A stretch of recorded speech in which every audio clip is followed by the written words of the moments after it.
Our engagement dinner felt like something out of a dream. The room glowed under the warm flicker of candlelight, giving every detail a soft, golden radiance. Crystal glasses shimmered, silverware caught the light, and the gentle hum of music floated through the air like it was carrying us into a different world. For the very first time, both our families were gathered together, and I carried inside me that mix of nerves and excitement that comes when you're standing at the beginning of something life-changing. Beside me was Ethan, the man I believed I would grow old with. He looked flawless that evening. His tuxedo was sharp, his smile dazzling, and whenever our eyes met, it was as if the whole room brightened. Throughout dinner, his hand never left mine. That touch steadied me, grounding me in the moment, convincing me that everything in my life was unfolding exactly as it should. But then I made a mistake, one that unraveled everything. For as long as I could remember, humor had been my armor. I was the one people turned to for lighthearted remarks, quick sarcasm, and jokes that eased tension. It was my way of connecting, of keeping things from getting too heavy, of protecting myself from vulnerability. Most of the time it worked. People laughed, moments passed, and no one got hurt. That night, when it came time for me to stand and make a toast, I leaned on that same old habit. I wanted the atmosphere to stay lively and playful, so I started teasing Ethan. My first remark was about how he wasn't exactly the most traditionally masculine man I had ever dated. Laughter rippled through the room, and Ethan smiled, but there was something in his expression, something faint and fragile, that I didn't pay enough attention to. Instead of stopping, I doubled down. I reminded everyone of the time he'd screamed louder than I had when a spider appeared in my apartment. This time the laughter was softer, forced, not quite as genuine. The mood shifted ever so slightly, enough that my best friend shot me a look I knew too well, a silent plea to stop. But I didn't. I convinced myself I was still being charming, that everyone was in on the joke. And then I went too far. I made a remark about his confidence in the bedroom. For a heartbeat, I thought people might laugh again, that it would slide into the same category of harmless teasing. Instead, the air in the room collapsed into silence.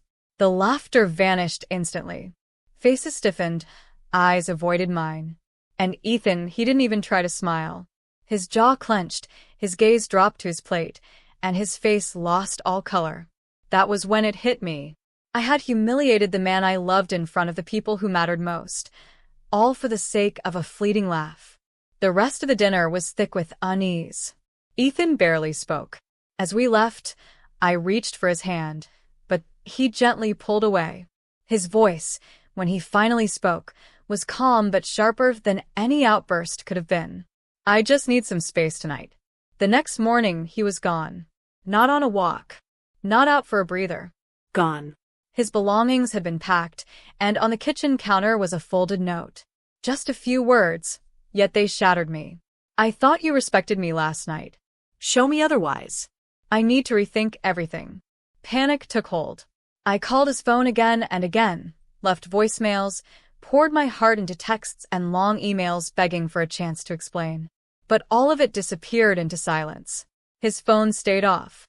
The emptiness of his absence became unbearable. A few days later, a courier arrived with a small box.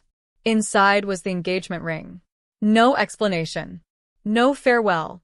Just the cold finality of a future I had carelessly destroyed with my own words. Through a mutual friend, I learned Ethan had moved in with his brother in another city. He had admitted he still loved me, but said love wasn't enough. Without respect and trust, love couldn't survive. Those words carved into me, forcing me to face truths I had avoided for years. For the first time, I sought therapy.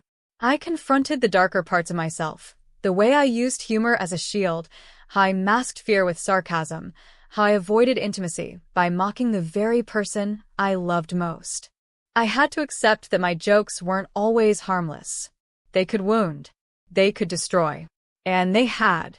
The work was slow and painful, but little by little, I learned to measure my words, to acknowledge their weight, to stop hiding behind deflection, and instead face vulnerability head-on.